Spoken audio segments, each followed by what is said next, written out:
Hello, good morning बच्चों। At last arthropoda ख़त्म हुआ और हम नेक्स्ट फाइलम में जा रहे हैं, मोलस्का में। आपने ज़िंदगी में कभी न कभी कहीं न कहीं मोलस्क का एनिमल्स देखा तो होगा। पिक्चर में जो ऑक्टोपस बताते हैं उसको देखा होगा, या तो मंदिर में जो शंख लगाते हैं वो भी देखा होगा। वो पाइला है, ऑक्टोपस है, ये सारे इस फाइलम को बिलोंग करते हैं, मोलस्क। तो इसकी पहले स्पेशल फीचर्स देख लेते हैं। मोलस्कस का मतलब होता है सॉफ्ट बॉडीड। इसकी बॉडी एकदम सॉफ्ट होती है और सॉफ्ट बॉडीड इसका एक स्पेशल कैरेक्टरिस्टिक है। ये सारे ट्रिप्लोब्लास्टिक है और मतलब 3 जर्म लेयर से बनते हैं, endoderm, mesoderm and ectoderm, coelomate से। लेकिन इसकी कैविटी रेस्ट्रिक्टेड है हार्ट, किडनी और गुनाड्स के इर्द गिर्द। बाकी हिस्सा हीमोलिम्फ से भरा हुआ है। इसकी बॉडी नॉर्मली 3 पार्ट में डिवाइड हो सकती है। नॉर्मली बोल रहा हूँ क्योंकि कोई ऑर्गेनिज्म में, मतलब इस फाइलम के बिलोंगिंग में, किस में हेड, फुट और विसरल हम्प ऐसा नहीं भी होता। तो head, foot and visceral hump. Visceral hump पे आप नॉर्मली मेंटल पाएंगे, नॉर्मली पाएंगे, नहीं भी पाएंगे। तो मेंटल एक्सटर्नल भी हो सकता है, इंटरनल भी हो सकता है, एब्सेंट भी होता है। तो हमने ऑक्टोपस देखा है। ऑक्टोपस में जो मेंटल माने शेल आपने जो शंख होता है, इस टाइप का होता है, जो बजाते हैं ना, उस टाइप का होता है। तो वो ऑक्टोपस में तो नहीं होता है। तो एक्सटर्नली वो स्नेल में आपने देखा होगा और इंटरनल सीपिया में होता है। सीपिया भी एक टाइप की फ़िश है जिसको कटल फिश बोलते हैं। तो इसका बॉडी ऑर्गेनाइजेशन इस टाइप का होता है। सर्कुलेटरी सिस्टम इसकी ओपन टाइप की होती है, मतलब एक इसका बॉडी कैविटी में सारा फ्लूइड भरा रहता है, वहाँ से पंप करके उसका फिर सब ऑर्गन में ब्लड जाता है। और इसका ये pigment special type of pigment है, इसको बोलते हैं हीमोसाइनिन। और ये कॉपर कंटेनिंग पिगमेंट है। नॉर्मली हीमोग्लोबिन होता है वो आयरन कंटेनिंग होता है, लेकिन यहाँ हीमोसाइनिन है जो कॉपर कंटेनिंग पिगमेंट है और ये ब्लू कलर का रहता है। ग्रीन कलर से ड्रॉ किया हुआ है लेकिन होता ब्लू कलर का है। डाइजेस्टिव सिस्टम में उसकी स्पेशलिटी, वो डाइजेस्टिव सिस्टम में 2 स्पेशलिटी है। उसके पास एक रास्पिंग ऑर्गन होता है पकड़ने के लिए, और इसकी हिपेटिक और पैनक्रियाटिक, ये वाली सिस्टम पूरी डेवलप हो गई है। मतलब इसमें से अभी जूस निकलना स्टार्ट हो गया है। एक्सक्रीशन उसका हैबिटेट पे डिपेंडेंट है। अगर पानी में मिल जाएगा तो आप एमोनोटॉलिक होता है। अगर ज़मीन पे मिल जाएगा, जैसे स्नेल है जो लैंड में टेरेस्ट्रियल है, तो वो यूरियोटेलिक होता है। उसके पास किडनी होती है, it is known as organ of Bojanus. ये याद रखना ज़रूरी है। दूसरा एक भी फिर से भी आएगा एक अलग में, वो भी हम देखेंगे। सेक्सेस नॉर्मली सेपरेट होते हैं, हर्मोफ्रोडाइट नहीं होता है। Development possible direct and indirect दोनों पॉसिबिलिटी है। सेक्सेस सेपरेट होता है। मेल एंड फीमेल मॉर्फोलॉजिकली आप पहचान सकते हैं कि ये मेल है, फीमेल है। डेवलपमेंट डायरेक्ट होता है एज वेल एज इनडायरेक्ट होता है। लार्वल स्टेज इसमें पॉसिबल है। तो ये इसकी जनरल फीचर्स हैं। अभी हमारे टेक्स्ट बुक में इतने एग्जाम्पल दिए हैं: पाइला, पिनाकटाडस, सीपिया, लोलिगो, ऑक्टोपस, हेप्लिसिया, डेंटेलम एंड प्लूरा। तो ये सारे एग्जाम्पल आपको याद रखना है। एक छोटी सी निमोनिक्स बनाई है, तो ये निमोनिक्स आप याद रखो। डेंटिस्ट से अपॉइंटमेंट है, ललिता चाय पीना है तो पी लो। नॉर्मली जब डेंटिस्ट के पास जाता है तब ब्रश करके जाना होता है। तो वो मम्मी ने ललिता उसकी डॉटर का नाम है, ऐसा मान के चलते हैं। तो डेंटिस्ट से अपॉइंटमेंट है, ललिता चाय पीना है तो पी लो। डेंटिस्ट से होता है डेंटेलम, से होता है सेपिया, अपॉइंटमेंट से AP से लेंगे एप्लीसिया, लोलिता से लेंगे लॉलिगो, चाय से लेगा चेटलोप्लूरा, पिना से लेंगे पिना कटाडा, पाइलो से लेंगे पाइला, पिलो से लेंगे पाइला। तो ये इसका निमोनिक्स है, याद रखने के लिए आपको काम आएगा। अपने आप बना लो अगर इसमें आपको कंफर्टेबल नहीं हो तो, लेकिन मैंने आपके लिए बनाया है, आप उसका भी यूज़ कर सकते हो। एक याद करने का बहुत आसान सा तरीका है, आप कोई भी निमोनिक्स बना लो या तो कोई एक पिक्चर बना लो, वो पिक्चर याद रखना बहुत इजी होता है। मम्मी ने बोल दिया, एक अपनी डॉटर है जिसका नाम ललिता है, और उसको बोल दिया चाय पी लो, तो ये इतना आप याद रख पाते हो, और इससे आप जब रिलेट करोगे तो इजीली याद हो जाएगा। तो ये एसोसिएशन, इसको बोलते हैं ब्रेन एसोसिएशन, लेकिन ये हमारे सब्जेक्ट मैटर नहीं है, तो इसीलिए मैं बहुत डिटेल में नहीं जाऊँगा, लेकिन ये याद करने का बहुत आसान तरीका है। दूसरा भी एक तरीका है कि आप चेक सिस्टम बोलते हैं इसको, कि आप एक लिस्ट बना के रखो जिसको याद रखनी है, या तो लिख के रखो, और अपने आप को एवरी 1 डे या 2 डे या 3 डे में उसको चेक करो कि कितना मेरे को याद है, कितना भूल गए, फिर से उसको रिपीट करो। तो एक दिन में, 2 दिन में, 10 दिन में वो चीज़ अपने आप याद रह जाती है। तो अभी हम बात करेंगे उसकी। अच्छा, इसके सेंस ऑर्गन बाकी रह गए। इसके सेंस ऑर्गन होते हैं, वो सेंस ऑर्गन आइज़ होती हैं बैलेंसिंग के लिए, इसके पास स्टेटोसिस्ट रहती है और ऑस्फ्रिडिया रहता है। ऑस्फ्रिडिया वो पानी की प्योरिटी या पानी में, जो पानी में रह रहा है वो रहने लायक है कि नहीं, उसके लिए इसके पास सिस्टम होती है जिसको ऑस्फ्रिडिया बोलते हैं। तो ये वाला अपना जनरल फीचर था। अभी एक 1 बाय 1 हम ट्राई करेंगे कि उसके रिप्रेजेंटेटिव ले ले। तो पहले लेते हैं पाइला। तो पाइला को हम जानते हैं स्नेल बोलते हैं। नॉर्मली ऐसा पिक्चर आप सब जगह मिलेगा आपको, इस तरह से ड्रॉ किया हुआ।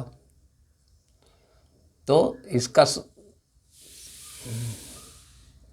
एक्चुअली ये बॉडी इसके अंदर रहता है पूरा, ये वाला हिस्सा बाहर नहीं दिखाते, ऐसे ही होता है, ये वाला पूरा ऐसा होता है, और यहाँ से बॉडी बाहर निकलती है और ऐसे यहाँ से चलता जाता है, और ये वाला शेल का पोर्शन है। तो ये this is a classical example. Pila है वो एप्पल स्नेल, जिसको नॉर्मल लैंग्वेज में एप्पल स्नेल बोलते हैं। It is a classical example of external shell या मेंटल। और इसका ये वाला हिस्सा है, ये इसका कॉइलिंग है, इसका कॉइलिंग राइट हैंड साइड भी होता है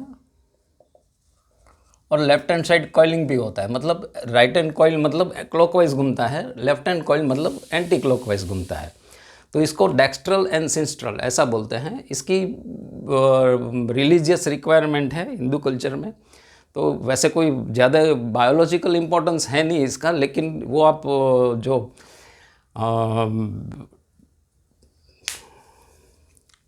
हेरिटेंस में पढ़ेंगे तब हम इसका क्या क्या इस पे सिंस्ट्रल और डेक्स्ट्रल में क्या क्या फैक्टर रिस्पॉन्सिबल, और कैसे डेक्स्ट्रल बनता है, कैसे सिंस्ट्रल बनता है, वो हम 12th स्टैंडर्ड में हम देखेंगे।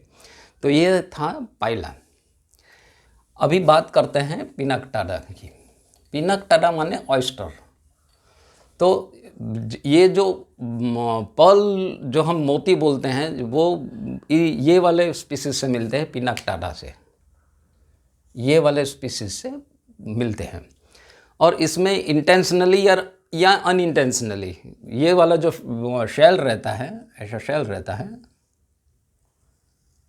इसमें इंटेंशनली या अनइंटेंशनली कोई पीस डाल देते हैं, फॉरेन मटेरियल डाल देते हैं, और फॉरेन मटेरियल डालने के बाद ये वाला शेल थोड़ा उसके ऊपर उसका मेंटल के थोड़े सेल सिक्रीट कर देता है, और वो ये मेंटल सेल है वो फिर बाद में ये वाला शेल सिक्रीट करता रहता है। तो इसके ऊपर एक शेल स्ट्रक्चर बन जाता है।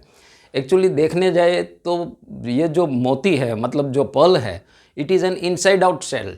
सेल हम देखेंगे कि बाहर रफ पोर्शन है, अंदर शाइनी पोर्शन है।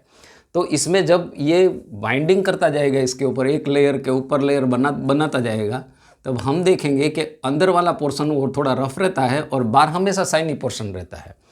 तो ये इसको मोती या पर्ल को हम इनसाइड आउट शेल भी बोल सकते हैं। दूसरा सीपिया यानी कटल फिश। कटल फिश मशहूर है इसकी इंक के लिए, सीपिया इंक। आर्टिस्ट इसकी इंक यूज़ करते हैं। ये वाला कटल फिश है वो एकदम छोटा फिश जैसा ही रहता है,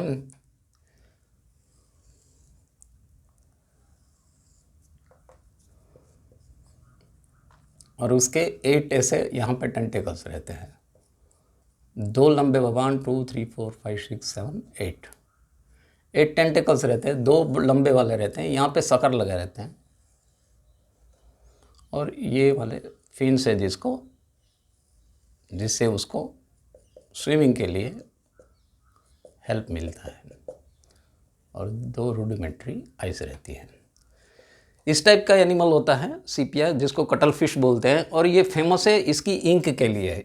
आर्टिस्ट इसकी इंक यूज़ करते हैं, ब्लू इंक आती है, ये वाली नहीं, लेकिन एक स्पेशल इंक आती है जो आर्टिस्ट इसका बहुत ज़्यादा इस्तेमाल करते हैं।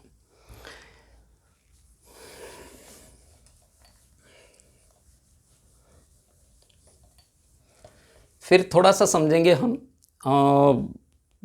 ऑक्टोपस को। ऑक्टोपस यानी जो हम डेविल फिश के नाम से जानते हैं। तो ऑक्टोपस स्पेशली वो तो हमारे टेक्स्ट बुक में उसका ड्राइंग दिया हुआ ही है कि इस काफ़ी बड़ा होता है ऐसा इस तरफ का।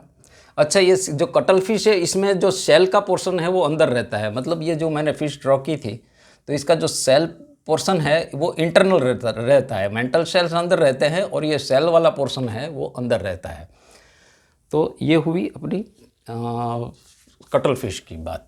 ये जो ऑक्टोपस होता है इसमें बड़े हम्प होता है और 8 ऐसे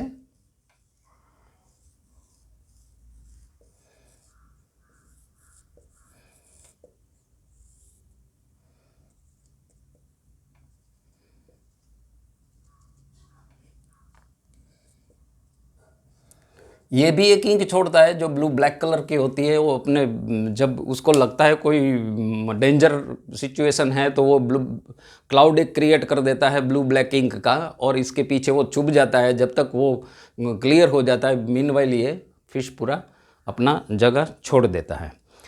दूसरा एक ख़ास चीज़ यहाँ पे ये डिस्कस करना है कि हमने एंथ्रोपोडा में एक क्लास देखा था जो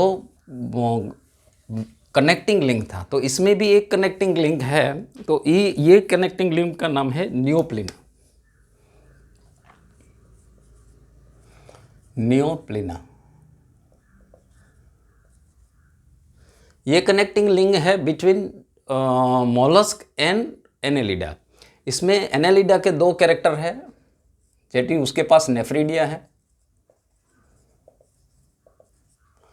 दूसरा उसके पास सेगमेंटेड बॉडी है,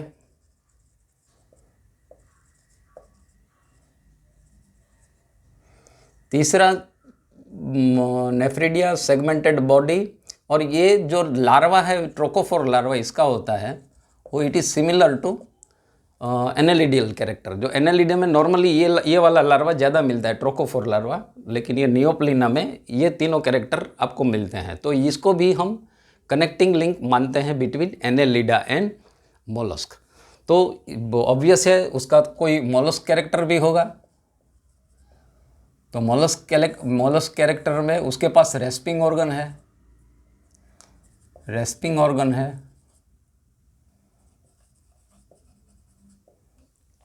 दूसरा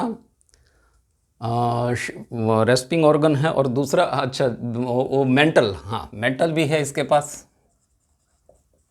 तो ये वाले के कारण नियोप्लिना को हम connecting link between mollusc and Annelida मानते हैं।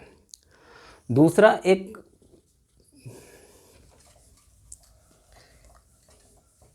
ऐसे तो बहुत सारे हैं डिस्कस करने के लिए, लेकिन ये जो हमारे टेक्स्ट बुक में आगे आ चुके हैं इसकी वजह से मैंने बहुत सारे लिए हुए हैं। तो इतने आप याद रख लो। इसकी स्पेशल कैरेक्टरिस्टिक याद रख लो, मेंटल कैविटी याद रख लो, मेंटल याद रख लो, रेस्पिंग ऑर्गन याद रख लो। इसकी ये जो स्पेशल ऑर्गन है फॉर टेस्टिंग, जो पानी है उसको टेस्ट करता है, इसमें रहने लायक है नहीं, इसको ऑस्फ्रीडिया बोलते हैं। फिर उसका जो टेंटेकल्स जो इसके होते हैं वो उसमें उसको टेंटेकल्स नहीं बोलते, आर्म्स बोलते हैं, और उसके ऊपर सकर लगे रहते हैं, किसका, ऑक्टोपस का। सेपिया को कटल फिश बोलते हैं, और इसका जो शेल होता है, मेंटल होता है, वो इंटरनल होता है। पिनाक्टाडा और पाइला में एक्सटर्नल सेल पाया जाता है, ठीक है। और ये एप्लीजिया है, इसको शी हेयर, ये इसका कॉमन नेम, ये सारे टेक्स्ट बुक में दिए हैं, इसीलिए मैं ज़्यादा इसमें डिस्कस नहीं करता हूँ, लेकिन जो जो कैरेक्टरिस्टिक फीचर है वो सारे मैंने डिस्कस कर लिए हैं। तो अभी हम नेक्स्ट, अब मोलस्का हमारा ख़त्म हुआ, नेक्स्ट फाइला इकोनोडर्मेटा स्टार्ट करेंगे। तो मिलते हैं, थैंक यू वेरी मच।